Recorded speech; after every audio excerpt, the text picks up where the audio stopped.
Boa noite a todos.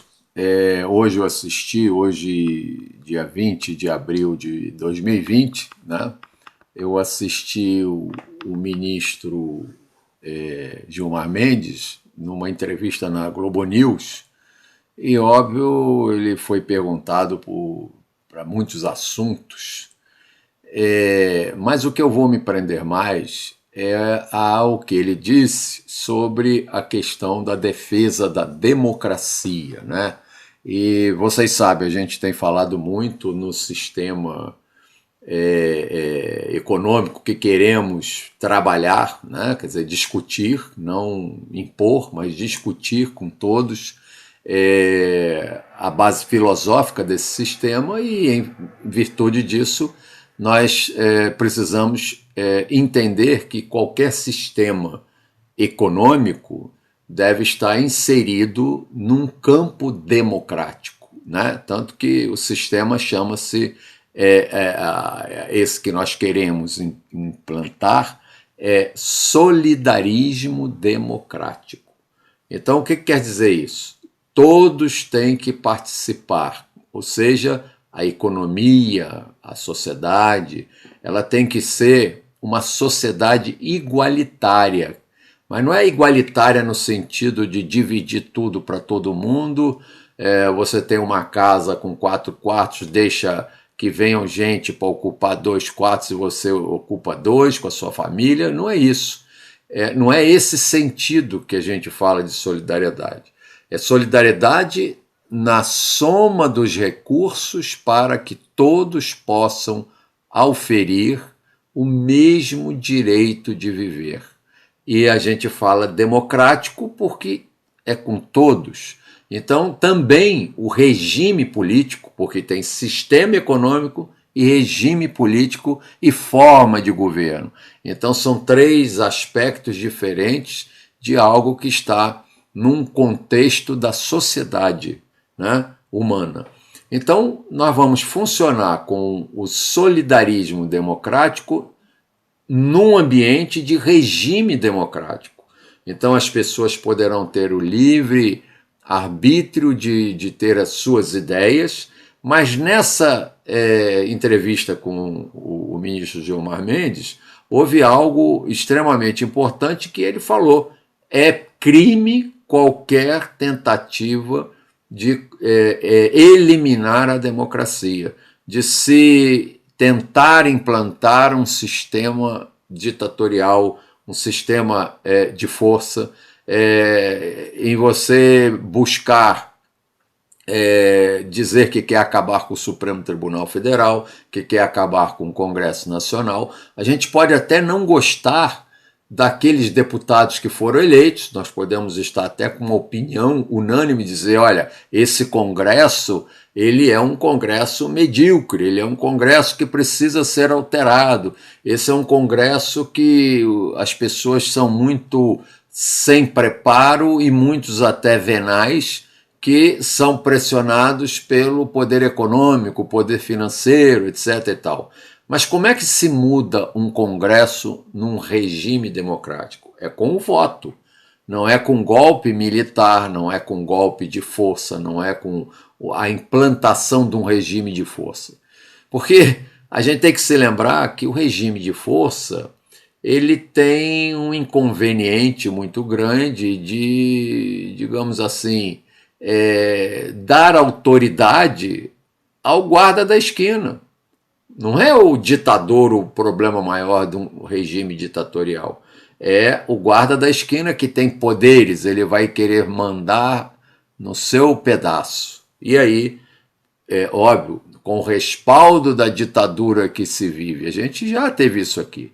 O problema não eram os generais que governavam, eram exatamente aquelas pessoas que estavam ligadas aos setores da sociedade e que tinham algum poder, né? Ainda que localizado em uma área, em um local, enfim, mas aquele poder ele exercia em nome de uma ditadura.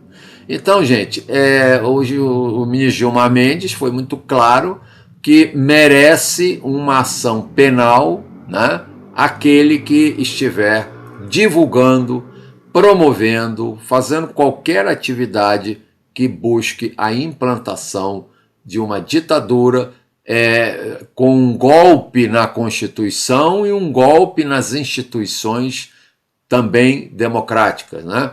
Então, eu fiquei olhando, porque a gente hoje em dia está vendo um Supremo aí que tem posições estranhas, né? Mas essas palavras dele, se forem efetivadas, é um certo conforto das instituições funcionarem. E ele disse também que o procurador-geral mandou investigar esses fatos e que vai para o Supremo, ou seja, o presidente vai ser investigado, as pessoas envolvidas, aqueles que fazem fake news e que colocam o povo numa situação de guerra, né, interna, tudo isso vai ser investigado. Inclusive, essa questão de uma forma unilateral, haver uma campanha a favor de que o povo vá para a rua, etc.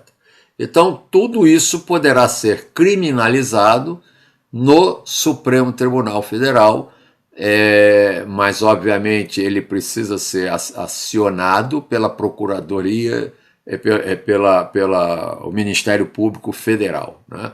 Então, é isso que eu quero deixar nesse vídeo, a mensagem de que para o nosso sistema que a gente propõe de solidarismo democrático, para que esse sistema funcione, o ambiente político também tem que ser democrático. As coisas têm que ser decididas de uma forma democrática. Então, digamos que todos vejam como conveniente aquilo que pregamos da estatização do sistema financeiro, porque isso hoje, nós vamos ter outros vídeos provando isso. Não há jeito do sistema financeiro ele ser público, né? O sistema financeiro tem que ser estatizado, tem que ser público, melhor dizendo, e não um sistema privado, porque o sistema privado ele vai tender a ter um maior lucro, vai tender a querer se utilizar de mecanismos de toda ordem, inclusive de corrupção, para que ele possa render o máximo. Então, óbvio, não tem outro jeito. Nós temos que trabalhar em nível, inclusive, mundial, para que não haja sistema financeiro privado. Isso não quer dizer que nós não possamos ter, ao longo de todo um processo, cooperativas de crédito, que possamos ter pequenos bancos regionais e até municipais para especialidades de financiamentos específicos, mas nunca aquele sistema que torna as finanças um ganho maior que o sistema produtivo.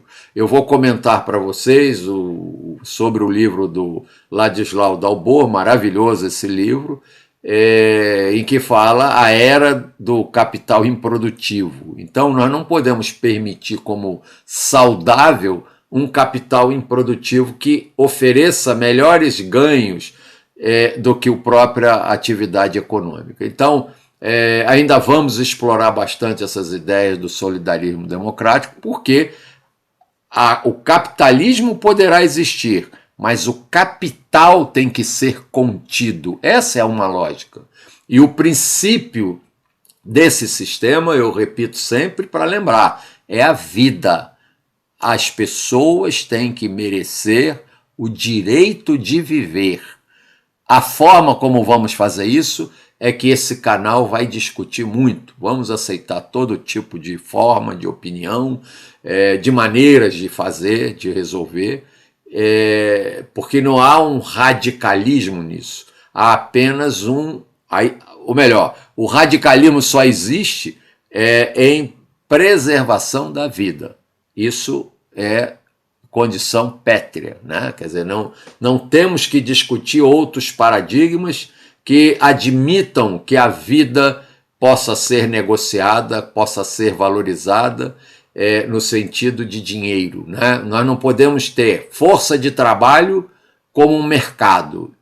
eu sou contra esse termo, mercado de trabalho. Trabalho não é mercado.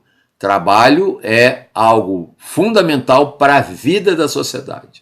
Então, o mercado tem que ser o seguinte: quem trabalha tem que receber o justo. Não é porque hoje tem muita mão de obra ociosa que eu vou pagar menos para aqueles que estão trabalhando. Isso tem que ser proibido. O salário mínimo não é um salário mínimo porque ele é menor. É o salário mínimo porque é o mínimo que se vai ganhar para viver. Aí nós vamos ver como é que nós vamos organizar. Vamos ver os custos verdadeiros. E alguns custos não tem que estar incluído em salário nenhum. A pessoa não precisa estar trabalhando para usufruir, como a água, a luz, a energia, o transporte, a educação, a saúde. Tudo isso tem que ser a sociedade dividindo esse valor. Esse é o princípio básico.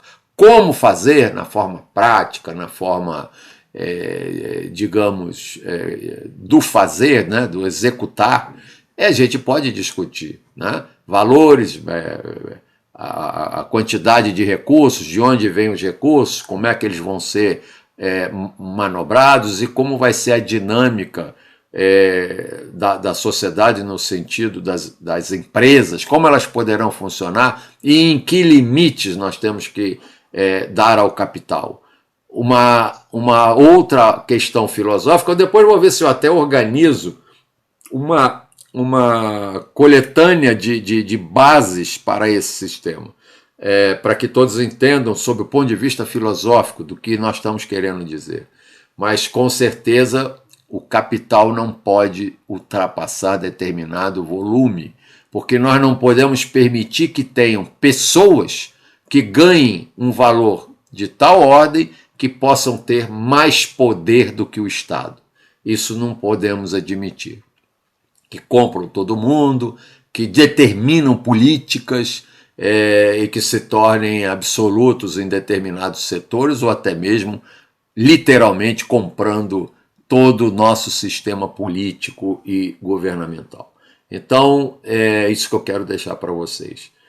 Vamos discutir o solidarismo democrático e vamos entender, na fala de hoje do ministro Gilmar Mendes, depois vocês devem procurar o que houver na internet para poder ouvir essas perguntas que eu achei interessante. A postura dele muito serena, muito tranquila. Não estou aqui defendendo o ministro Gilmar Mendes, mesmo porque eu tenho também minhas críticas, né? Mas, consequentemente, ele mostrou que poderá ser penalizado, ou seja, a pessoa pode ir para a prisão por pregar o ato I-5, a ditadura militar como uma opção, o fechamento do Congresso, o fechamento do Supremo Tribunal Federal e outras coisas mais. Isso não pode. E vimos também um vídeo, podem ir lá no vídeo do Aqui é Santarém, que mostra, eu não sei se está em outros lugares, pessoas desse naipe que pregam isso, agredindo pessoas. Nem sei se eram pessoas do PT, mas eram pessoas que passavam pelo local com roupa vermelha. Eu não sei se é isso. Isso é um absurdo. Goste ou não de qualquer partido, até mesmo dessas pessoas, nós não temos o direito de agredi-las de jeito nenhum. E os vídeos mostram que, covardemente, um grupo de uns 20 pessoas agredindo 2 ou 3 pessoas, inclusive mulheres, e um covardão lá que deu um tapa numa mulher que caiu, e é uma coisa absurda isso. Isso não pode acontecer. O direito à opinião é um direito de todos. Se não concorda, paciência. Se você não concorda comigo aqui no solidarismo democrático, terei que lutar até o fim da minha vida para o seu direito de discordar. Mas que você também não pode querer trazer para mim a ideia de que tem que se impor uma ditadura. Isso é penal, isso dá cadeia. Então, foi o que o ministro deixou muito claro. E por esse lado é que nós vamos caminhar. Pretendemos trazer para esse canal muitas entrevistas com muitas pessoas e vamos, como uma das pessoas importantes para isso, trazer a Maria Lúcia Fattorelli, é a nossa intenção, para que ela nos mostre como mostra no seu canal, e eu acredito que todos deveriam ir no canal da Auditoria Cidadã da Dívida e vão aprender que esse sistema financeiro ele tem que ser totalmente contido, modificado e até, como é o nosso maior desejo, ele ser estatizado. Mas se por razões práticas, razões objetivas, razões que nós não podemos resolver, então essa questão seja resolvida numa contenção, se não pode ser totalmente estatizado, que tenha que ser contido. Isso é condição sine qua non para que não hajam crises cíclicas constantes, econômicas, e que nessas crises é o Estado que vai salvar banco, como foi na época do Fernando Henrique, o PROE, como é agora que estão dando dinheiro nessa crise para os bancos, agora um absurdo, foram mais de 1,2 trilhão. Isso é um absurdo, isso não tem cabimento. Isso é sugar o sangue da sociedade. Então, por hoje é só, o vídeo está ficando muito longo, mas vamos pensar nisso. Solidarismo democrático, democracia é também condição sine qua non para as nossas atividades. É isso que eu quero passar para vocês hoje. Um grande abraço a todos e vamos em frente. O Brasil não pode ser quintal de ninguém. Então, isso já é expressão dita por grandes pessoas, né? Como Paulo Nogueira Batista, que falou isso num texto seu, que o Brasil tem um tamanho que não pode ser quintal de ninguém. Vamos defender a nossa soberania. Um forte abraço a todos.